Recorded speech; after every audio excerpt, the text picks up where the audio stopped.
Welcome to ആഷൻ literature. 9ാം ക്ലാസ്സിൻ്റെ English unit 1 chapter 1 half a day നമ്മൾ കംപ്ലീറ്റ് ആയിട്ട് മലയാളത്തിൽ എക്സ്പ്ലെയിൻ ചെയ്തതാണ്. അതുകൂടാതെ നമ്മൾ സൈഡ് ക്വസ്റ്റ്യൻസും അതിൻ്റെ ആൻസേഴ്സും ഡിസ്കസ് ചെയ്തു. ഈ വീഡിയോയിൽ ഈ ചാപ്റ്ററിലെ മുഴുവൻ ആക്ടിവിറ്റീസും നമ്മൾ ചെയ്യാൻ പോവാണ്. അപ്പോൾ നമുക്ക് തുടങ്ങാം. Activity 1. The story half day beautifully unfolds the 3 phases of human life. Half day എന്ന ഈ ഒരു കഥ മനുഷ്യ ജീവിതത്തിന് 3 ഘട്ടങ്ങളെ മനോഹരമായിട്ട് തുറന്നു കാട്ടുകയാണ്. ദ ഏജ് ഓഫ് ഇന്നസെൻസ്, നിഷ്കളങ്കതയുടെ കാലം. The age of growth and learning, വളർച്ചയുടെയും പഠനത്തിൻ്റെയും കാലം. And the age of helplessness and dependence, നിസ്സഹായ അവസ്ഥയുടെയും മറ്റൊരാളെ ആശ്രയിക്കുന്നതിൻ്റെതുമായ ഒരു കാലം. As time progresses the surroundings change. അല്ലേ, സമയം കടന്നു പോകുന്നതിനനുസരിച്ച് നമ്മുടെ ചുറ്റുപാടുകളും മാറുന്നു. The experiences we gather shape our attitudes. നമുക്ക് ഓരോ കാര്യങ്ങളോടുമുള്ള ആറ്റിറ്റ്യൂഡ് തീരുമാനിക്കുന്നത് നമുക്ക് കിട്ടിയ എക്സ്പീരിയൻസുകളാണ്. Now revisit the story. നിങ്ങൾ ഒന്നും കൂടി കഥ ഒന്നുകൂടി വായിക്കുക. And complete the table identifying the words, phrases, expressions that denote the changes in the settings and attitudes. എന്നിട്ട് നമുക്ക് ഇവിടെ തന്നിരിക്കുന്ന ടേബിൾ കംപ്ലീറ്റ് ചെയ്യാം. അപ്പോൾ ഇവിടെ 3 ഏജ് ആണുള്ളത്. ആദ്യത്തെ ഏജ് ഓഫ് ഇന്നസെൻസ്. സെറ്റിംഗ് എന്തൊക്കെയാണ് അവിടെ കാണാൻ കഴിയുന്നത്? ഒന്ന്, street lined with gardens, fields planted with crops. മറ്റൊന്ന്, prickly pears and date palms. അന്നുണ്ടായിരുന്ന അവൻ്റെ ഒരു മനോഭാവമാണ് consider school as a punishment. അല്ലേ, സ്കൂൾ ഒരു പണിഷ്മെൻ്റായി കാണുന്നത്. മറ്റൊന്ന് എഴുതാം, feels anxious about leaving home. വീട്ടിൽ നിന്ന് മാറി നിൽക്കാൻ ഒത്തിരി ഭയമാണ്, അല്ലേ, പേടിയാണ്. മറ്റൊന്ന്, ക്ലിങ്സ് ടു ഫാദേഴ്സ് ഹാൻഡ്. അച്ഛൻ്റെ കയ്യിൽ ഇങ്ങനെ തൂങ്ങിക്കിടക്കാൻ പിടിച്ചു നിൽക്കുകയായിരുന്നു, അല്ലേ, അന്നത്തെ ഒരു ആറ്റിറ്റ്യൂഡ് എന്ന് പറയുന്നത്. രണ്ടാമത്തെ setting age of growth and learning ആണ്, വളർച്ചയുടെയും പഠനത്തിൻ്റെയും കാലഘട്ടം. അന്നുള്ളത് rich variety games, music room. ആറ്റിറ്റ്യൂഡോ, make friends with boys, falls in love with girls, enjoys the rhythm of life. ആ ഒരു ലൈഫ് ഇഷ്ടപ്പെടാനായിട്ട് സ്റ്റാർട്ട് ചെയ്യുന്നുണ്ട്, എൻജോയ് ചെയ്യാനായിട്ട് തുടങ്ങുന്നുണ്ട്. അവസാനത്തേതാണ് age of dependence or helplessness, മറ്റൊരാളെ ആശ്രയിക്കുന്ന അവസാനത്തെ കാലഘട്ടം. അതിലെ settings high buildings, traffic, crowded streets ഒക്കെ, ഫീൽസ് ഡിസ്റ്റർബ്ഡ്, ഫീൽസ് ലോസ്റ്റ്, അല്ലെ, ഒറ്റപ്പെട്ടു പോയ പോലെ, എല്ലാം നഷ്ടപ്പെട്ടു പോയതുപോലെയൊക്കെ, ആകെ കൺഫ്യൂസ്ഡ് ആയിരുന്നു. അത്രയേ ഉള്ളൂ. Now, using these words, phrases or expressions, you may narrate to the class the changes in the settings of the story and the attitude of the narrator. അപ്പോൾ ഇപ്പോൾ നമുക്ക് ഒത്തിരി പോയിന്റ്സ് കിട്ടിയിട്ടുണ്ടല്ലേ. അത് വെച്ച് ഈ കഥയിൽ അതിൻ്റെ സെറ്റിങ്സിലും ആറ്റിറ്റ്യൂഡിലും ഒക്കെ ഉണ്ടായ മാറ്റങ്ങൾ നിങ്ങൾ ക്ലാസ്സുമായി പങ്കുവെക്കാനാണ് പറയുന്നത്. അവിടെ കുറച്ച് ക്വസ്റ്റ്യൻസ് തന്നിട്ടുണ്ട്, അത് നമ്മളെ ഹെൽപ്പ് ചെയ്യും. How does the story highlight the rapid transformation of society? എങ്ങനെയാണ് സമൂഹത്തിൽ ഉണ്ടാകുന്ന പെട്ടെന്നുള്ള ഒരു മാറ്റം ഈ ഒരു കഥ എടുത്ത് കാണിക്കുന്നത്? How does the story portray the passage of time? സമയത്തിൻ്റെ കടന്നുപോക്കിനെ എങ്ങനെയാണ് കഥ കാണിച്ചു തരുന്നത്? What is the significance of the title half a day? പകുതി ദിവസം എന്നുള്ള ഈ ഒരു കഥയുടെ ടൈറ്റിൽ എങ്ങനെയാണ് ഇമ്പോർട്ടൻ്റ് ആവുന്നത്? What change occurs in the attitude of the central character? ഈ ഒരു കഥയുടെ മെയിൻ ക്യാരക്ടറായ ആ കുട്ടിയുടെ ആറ്റിറ്റ്യൂഡ് പതിയെ മാറുന്നതായിട്ട് നമുക്ക് കാണാം. എന്തൊക്കെ മാറ്റങ്ങളാണ് സംഭവിക്കുന്നത്? ഈ ഒരു ചോദ്യങ്ങൾക്കെല്ലാം ഉത്തരമായിക്കൊണ്ട് വേണം ആ ഒരു നരേഷൻ എഴുതാൻ വേണ്ടിയിട്ട്. അപ്പോൾ നമുക്ക് എഴുതാം, the passage of time and rapid change. സമയത്തിൻ്റെ കടന്നുപോക്കും പെട്ടെന്നുള്ള മാറ്റവും, അല്ലേ. The story uses 1 school day to represent a person's whole life. ഒരാളുടെ മുഴുവൻ ജീവിതവും കാണിച്ചു തരാനായിട്ട് സ്കൂളിലെ ഒരു ദിവസമാണ് ഇവിടെ ഉപയോഗിക്കുന്നത്, അല്ലേ. The peaceful area with prickly pears changes in to busy city with tall buildings and heavy traffic. ആദ്യമുണ്ടായിരുന്ന തോട്ടങ്ങളും മുൾച്ചെടി ഉണ്ടായിരുന്ന സ്ഥലങ്ങളൊക്കെ മാറി പെട്ടെന്നൊരു ബിസി സിറ്റിയായി. അവിടെ നീളമുള്ള ബിൽഡിങ്സും ഭയങ്കര ട്രാഫിക്കുള്ള ഏരിയയായി അത് മാറി. This shows how quickly places and society can change. ഇതെന്താ കാണിച്ചു തരുന്നത്? എത്ര പെട്ടെന്നാണ് ഒരു സ്ഥലത്തിനോ അല്ലെങ്കിൽ ഒരു സമൂഹത്തിനോ മാറ്റം കൈവരിക്കാനായിട്ട് സാധിക്കുന്നത് എന്നാണ്.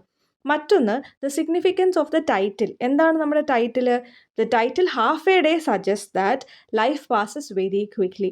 ഹാഫ് എ ഡേ, ഒരു ദിവസത്തിൻ്റെ പകുതി എന്നതുകൊണ്ടും അവിടെ ഉദ്ദേശിക്കുന്നത് സമയത്തിൻ്റെ പെട്ടെന്നുള്ള കടന്നുപോക്കാണ്. ടു ദ നരേറ്റർ, ഈ കഥ പറയുന്ന ആളെ സംബന്ധിച്ചിടത്തോളം, childhood, adulthood and old age seem to go by in just a few hours. അദ്ദേഹത്തെ സംബന്ധിച്ചിടത്തോളം അദ്ദേഹത്തിൻ്റെ കുട്ടിക്കാലവും അഡൽട്ടായിരിക്കുന്ന സമയവും പ്രായമായിരിക്കുന്ന സമയവും എല്ലാം വളരെ പെട്ടെന്നാണ് കടന്നുപോയത്, അല്ലേ, കുറച്ച് മണിക്കൂറുകൾ കൊണ്ട്. Showing how short human life is. മനുഷ്യജീവിതം എത്ര ഷോർട്ടാണ് എന്ന് കാണിച്ചു തരുന്നു. മറ്റൊന്ന് the change in the narrator's attitude. നറേറ്ററിൻ്റെ ആറ്റിറ്റ്യൂഡ് മാറുന്നുണ്ട് അല്ലേ? എങ്ങനെയാ? At first the narrator is unhappy. ആദ്യം അദ്ദേഹം സങ്കടത്തിലാണ് അല്ലേ സ്കൂളിലേക്ക് പോകുന്നത്. And afraid to go to school. സ്കൂളിലേക്ക് പോകാനായിട്ട് ഭയവുമാണ്. ആസ് ഹി ഗ്രോസ് അപ്പ്, എന്നാൽ അദ്ദേഹം വളരുന്നതിനനുസരിച്ച് he learns to enjoy life challenges and experiences. വെല്ലുവിളികളും അനുഭവങ്ങളും ഒക്കെ അദ്ദേഹം നന്നായിട്ട് എൻജോയ് ചെയ്യാനായിട്ട് തുടങ്ങി. ഇൻ ദ എൻഡ്, അവസാനം as an old man he feels confused and out of place. പ്രായം ചെന്നപ്പോഴേക്കും അദ്ദേഹത്തിനാകെ കൺഫ്യൂഷനായി. ഈ സ്ഥലം അദ്ദേഹത്തിൻ്റെതല്ല എന്നൊരു തോന്നൽ അദ്ദേഹത്തിലേക്ക് വരാനായി തുടങ്ങി. As if he does not belong in his own home town anymore. അദ്ദേഹത്തിൻ്റെ തന്നെ സ്ഥലമാണല്ലേ അത്, എന്നിട്ടും അദ്ദേഹം അതിലൊരാളല്ല എന്നൊരു തോന്നൽ അദ്ദേഹത്തിലേക്ക് വരാനായിട്ട് തുടങ്ങി. അങ്ങനെയാണ് ആറ്റിറ്റ്യൂഡിൽ ഉണ്ടാകുന്ന മാറ്റം. ഇനി നമുക്ക് ആക്ടിവിറ്റി 2 നോക്കാം. Activity 2. The following table represents a few statements related to the story Half a Day. Find reasons for each event stated in the table and write them down in the space provided. First one has been done for you. ആദ്യം നമുക്കൊരു statement തന്നിട്ടുണ്ട്. അതിനുള്ള കാരണമാണ് രണ്ടാമത്തെ ബോക്സിൽ തന്നേക്കുന്നത്. The boy was reluctant to go to school. കുട്ടിക്ക് സ്കൂളിൽ പോകാനായിട്ട് താല്പര്യക്കുറവായിരുന്നു അല്ലേ, മടിയായിരുന്നു. അതിനുള്ള കാരണം he was afraid that he would be punished at school. സ്കൂളിൽ ചെന്നിട്ടുണ്ടെങ്കിൽ അല്ലേ അടി കിട്ടുമോ ശിക്ഷ കിട്ടുമോ എന്നുള്ള ഭയം. രണ്ടാമത്തെ statement, father wanted him to go to school. അച്ഛന് അവൻ സ്കൂളിൽ പോകണമെന്നായിരുന്നു. കാരണം എന്താ? He believe that school would help his son learn, grow and have a good future. അദ്ദേഹം വിശ്വസിച്ചിരുന്നു സ്കൂള് അദ്ദേഹത്തിൻ്റെ മകനെ പഠിക്കാനും വളരാനും നല്ലൊരു ഭാവി നേടിയെടുക്കാനും സഹായിക്കുമെന്ന്. മൂന്നാമത്തെ statement, the school brought him contentment. School അദ്ദേഹത്തിനൊരു തൃപ്തി അല്ലെങ്കിൽ ഒരു സമാധാനമൊക്കെ നൽകി. He made friends, enjoyed games, fell in love and learned many new things. അവസാനം school was not as sweet as he thought. അവൻ വിചാരിച്ചത്ര സ്വീറ്റ് ഒന്നും ആയിരുന്നില്ല സ്കൂൾ. കാരണം ഹി ഫേസ്ഡ് പ്രോബ്ലംസ് അല്ലേ, പ്രശ്നങ്ങളുണ്ടായി, competition and challenges that needed hard work to overcome. പ്രതികൂല സാഹചര്യങ്ങൾ ഉണ്ടായിരുന്നു അല്ലേ, അതിനെ മറികടക്കണമെങ്കിൽ കഷ്ടപ്പാടുള്ള ഒരുപാട് പ്രശ്നങ്ങൾ ഉണ്ടായിരുന്നു. ഓക്കെ, അപ്പോൾ നമ്മൾ ആ ടേബിൾ ഫിൽ ചെയ്തു. ഇനി നമുക്ക് ആക്ടിവിറ്റി 3ലേക്ക് പോകാമേ. മെമ്മറി ലെയിൻ എന്താണെന്ന് നോക്കിയാലോ. അപ്പോൾ half a day beautifully illustrates the narrator's journey through time. നമ്മുടെ നറേറ്റർ ഇങ്ങനെ ജീവിതത്തിൽ കടന്നുപോയ ഓരോ കാര്യങ്ങളാണല്ലേ ഈ ഒരു കഥയിൽ കാണിച്ചു തരുന്നത്. On the way he encounters many people. അദ്ദേഹത്തിൻ്റെ ഈ വഴിയിൽ അദ്ദേഹം ഒരുപാട് ആളുകളെ കണ്ടെത്തി. ഹിസ് ഡൈവേഴ്സ് എക്സ്പീരിയൻസസ്, പലതരം അനുഭവങ്ങൾ ഉണ്ടായി. And undergoes a profound transformation. അങ്ങനെ വലിയൊരു മാറ്റം തന്നെ അദ്ദേഹത്തിനുണ്ടായി. The following diagram depicts his journey to school as a child and his return as an elderly man. ഇവിടെ കൊടുത്തിരിക്കുന്ന ഈ ഒരു ചിത്രത്തിൽ നിന്നും അദ്ദേഹം ആ സ്കൂളിലേക്ക് പോയതും അവിടെ നിന്ന് ഒരു പ്രായമുള്ള മനുഷ്യനായി തിരിച്ചു വന്നതിൻ്റെയും ഒരു പിക്ചറാണ്. Look at the diagram carefully and complete the account of memory lane. Okay, അപ്പോൾ നമുക്കിത് കംപ്ലീറ്റ് ചെയ്യാം. ആദ്യം ലിവിങ് ഹോം, സ്കൂൾ വിട്ടല്ലേ. I walk with my father wearing new clothes. അച്ഛൻ്റെ കൂടെ നടന്നുപോയി പുതിയ ഡ്രസ്സൊക്കെ ഇട്ട്. I was happy but had fears about going to school. സന്തോഷമായിരുന്നു, എന്നാൽ സ്കൂളിൽ പോകാൻ പേടിയുണ്ട്. വാക്കിംഗ് ടു സ്കൂൾ, സ്കൂളിലേക്ക് പോകുമ്പോഴോ. We walked along a street lined with gardens, field of crops, prickly pears and date palms. ഇതൊക്കെ ഉണ്ടായിരുന്ന വഴിയിൽ കൂടെയാണ് പോയത്. At the school gate, when we reach the gate I hesitated and clung to my father's hand. എനിക്ക് മടി തോന്നി, എന്നിട്ട് ഞാൻ എൻ്റെ അച്ഛൻ്റെ കയ്യിലേക്ക് മുറുകെ പിടിച്ചല്ലേ. He gently pushed me forward telling me to step in. അദ്ദേഹം എന്നെ സ്നേഹത്തോടെ തള്ളി മാറ്റി ഉള്ളിലേക്ക് പോകാനായിട്ട് പറഞ്ഞു. ഇൻസൈഡ് ദ ക്യാമ്പസ്, ഉള്ളിൽ എന്താ സംഭവിച്ചേ? I found myself in a large courtyard surrounded by boys and girls. ഞാൻ ഒരു മുറ്റത്തിലേക്കാണ് എത്തിയത് അല്ലേ, അവിടെ നിറയെ ആൺകുട്ടികളും പെൺകുട്ടികളുമായിരുന്നു. The woman's instructions, she told us that school was a place of hard work, discipline and joy. School എന്ന് പറയുന്നത് ഹാർഡ് വർക്കിനും ഡിസിപ്ലിനും കൂടാതെ സന്തോഷത്തിനുമുള്ള ഒരിടമാണെന്ന് പറഞ്ഞു. Making friends, school had a variety of entertainment, made friends with boys and fell in love with girls. അത് already തന്നിട്ടുണ്ട്. റിയലൈസേഷൻ, എന്താണ് തിരിച്ചറിവ്? I looked around and realized the entire landscape had transformed into a crowded city. ആദ്യമുണ്ടായിരുന്ന ആ മനോഹരമായ സ്ഥലം ഇപ്പോൾ എന്തായി മാറിയിരിക്കുന്നു? ക്രൗഡഡ് ആയ, ആളുകൾ തിങ്ങി നിറഞ്ഞിരിക്കുന്ന ഒരു സിറ്റിയായി മാറിയിരിക്കുന്നു എന്ന് തിരിച്ചറിവുണ്ടായി. An elderly man crossing the road. As I stood unable to cross the street. എനിക്ക് സ്ട്രീറ്റ് ക്രോസ് ചെയ്യാൻ ബുദ്ധിമുട്ടുണ്ടായിരുന്ന സമയത്ത് a young man took my arm to help me. ഒരു ചെറിയ പയ്യൻ എൻ്റെ കൈ വന്ന് പിടിച്ചു എന്നെ ഹെൽപ്പ് ചെയ്യാനായിട്ട്. He call me grand father. അദ്ദേഹം എന്നെ ഗ്രാൻഡ് ഫാദർ എന്ന് വിളിച്ചു. അടുത്തത് ലെറ്റ്സ് റീകോൾ ആൻഡ് റീക്രിയേറ്റ്. ഇത് ക്യാരക്ടർ സ്കെച്ച് എഴുതാനുള്ള ആക്ടിവിറ്റിയാണ് കേട്ടോ. അത് നമ്മൾ സെപ്പറേറ്റ് ആയിട്ട് ഒരു വീഡിയോ ചെയ്യാം, കാരണം അത് ഇമ്പോർട്ടൻ്റ് ആണ്. അത് കുറച്ച് ഡീറ്റെയിൽ ആയിട്ട് എഴുതാനും ഉണ്ട്. അപ്പോൾ നമുക്ക് അടുത്ത 2 ക്വസ്റ്റ്യൻസും കൂടി എഴുതിയാൽ ബാക്കി മുഴുവൻ ആക്ടിവിറ്റീസും കംപ്ലീറ്റ് ആവും. In the story, Half a Day, the narrator recalls the memories of his very first day at school. ഈ ഒരു കഥയിൽ അവൻ്റെ ആദ്യത്തെ ദിവസം, സ്കൂളിലെ ആദ്യത്തെ ദിവസത്തെക്കുറിച്ച് ഓർത്തെടുത്ത് പറയുന്നല്ലേ. Do you remember your first day at school? നിങ്ങളുടെ സ്കൂളിലെ ആദ്യത്തെ ദിവസം നിങ്ങൾ ഓർക്കുന്നുണ്ടോ? Narrate your experiences to the class. നിങ്ങളുടെ അനുഭവം പറയാനാ പറയുന്നത്. അതിനൊരു എക്സാമ്പിൾ ഇവിടെ തരാമേ ഞാൻ. Good morning every one.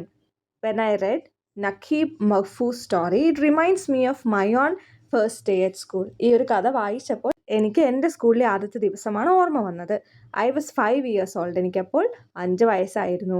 I was wearing A new school uniform and carrying A bright red water bottle. ഞാൻ പുതിയ സ്കൂൾ യൂണിഫോമാണ് ഇട്ടിരുന്നത്. കയ്യിലൊരു നല്ല റെഡ് കളറുള്ളൊരു വാട്ടർ ബോട്ടിൽ ഉണ്ടായിരുന്നു. Like the boy in half a day I did not want to leave my home. കഥയിലെ ആ കുട്ടിയെ പോലെ തന്നെ എനിക്കും എൻ്റെ വീട് വിട്ട് ഇറങ്ങണം എന്നില്ലായിരുന്നു. My mother help my hand and took me to school. എൻ്റെ അമ്മയാണ് എൻ്റെ കയ്യിൽ പിടിച്ചിട്ട് എന്നെ സ്കൂളിൽ കൊണ്ട് വിട്ടത്. The big school gate look scary to me. School gate ഒക്കെ വലിയതായിരുന്നു. അത് കാണുമ്പോൾ തന്നെ എനിക്ക് പേടിയായി. When it was time for my mother to leave I started crying. എൻ്റെ അമ്മയ്ക്ക് സ്കൂളിൽ നിന്ന് തിരിച്ചു പോകാൻ സമയമായപ്പോഴേക്കും ഞാൻ കരയാനായിട്ട് തുടങ്ങി. I held her dress tightly and did not want her to go. ഞാൻ അമ്മയുടെ ഡ്രസ്സ് ഇങ്ങനെ മുറുക്കെ പിടിച്ചു, അമ്മ പോകാതിരിക്കാനായിട്ട്.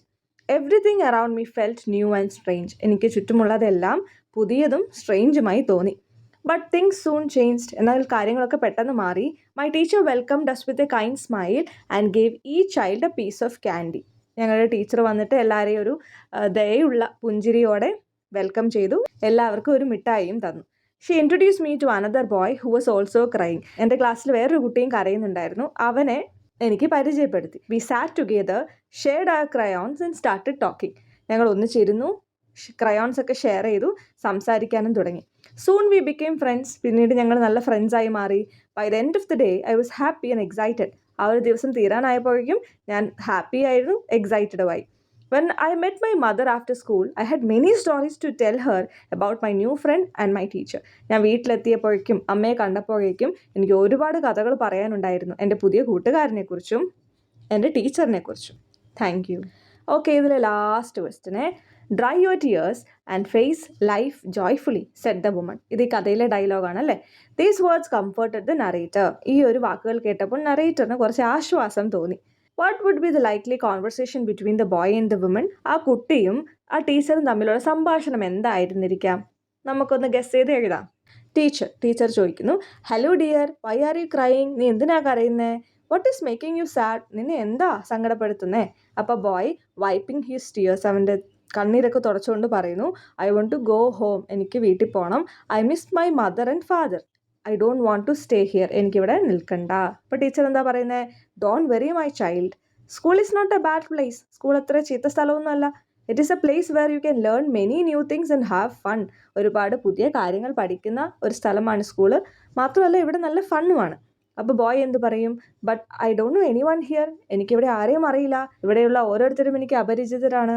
അപ്പോൾ ടീച്ചർ എന്താ പറയുന്നത്? That's okay. All these children were strangers to each other this morning to.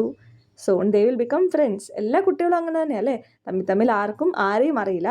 എന്നാൽ പിന്നീട് ഇവരെല്ലാം നല്ല കൂട്ടുകാരായി മാറും. അപ്പോൾ ബോയ് എന്താ പറയുന്നത്? The school is so big I feel scared. ഇത് വലിയ സ്കൂളാണ്, എനിക്ക് കാണുമ്പോൾ തന്നെ പേടിയാവുന്നു. അപ്പോൾ ടീച്ചർ പറയും, your father brought you here because he wants you to learn and do well in life. എൻ്റെ അച്ഛൻ എന്തിനാണ് ഇവിടെ നിന്നെ കൊണ്ടുവന്നത്? നീ നന്നായി പഠിക്കാനും നന്നായി ലൈഫ് മുന്നോട്ട് പോകാനും അല്ലേ. ബി ബ്രേവ്, ധൈര്യമായിട്ടിരിക്കും. You will enjoy studying, playing games and making new friends. നിനക്ക് ഇവിടെ പഠിക്കുമ്പോൾ നല്ല രസമായിരിക്കും, ഗെയിമുകളുണ്ട് കളിക്കാൻ, പിന്നെ ഒത്തിരി കൂട്ടുകാരെ ഉണ്ടാക്കാൻ പറ്റും. അപ്പോൾ കുട്ടി ചോദിക്കുന്നു, റിയലി, ശരിക്കും? അപ്പോൾ ടീച്ചർ പറഞ്ഞു, ഓഫ് കോഴ്സ്, തീർച്ചയായും, കം വിത്ത് മീ, എൻ്റെ കൂടെ വരൂ. I will introduce you to some children. ഞാൻ നിന്നെ കുറച്ച് കുട്ടികളെ പരിചയപ്പെടുത്തി തരാം. അപ്പോൾ കുട്ടി ചെറുതായി ഒന്ന് ചിരിച്ചുകൊണ്ട്, okay teacher, I will try, ഞാൻ ശ്രമിക്കാമെന്ന് പറയും. അപ്പോൾ ടീച്ചർ എന്താ പറയുന്നത്? That's good, now wipe your tears and let's go. കണ്ണുനീരൊക്കെ തുടയ്ക്കുക, വാ നമുക്ക് പോവാമെന്ന് പറയുന്നു. അപ്പോൾ ബോയ് താങ്ക് യു ടീച്ചർ എന്ന് പറയുകയാണ് കേട്ടോ.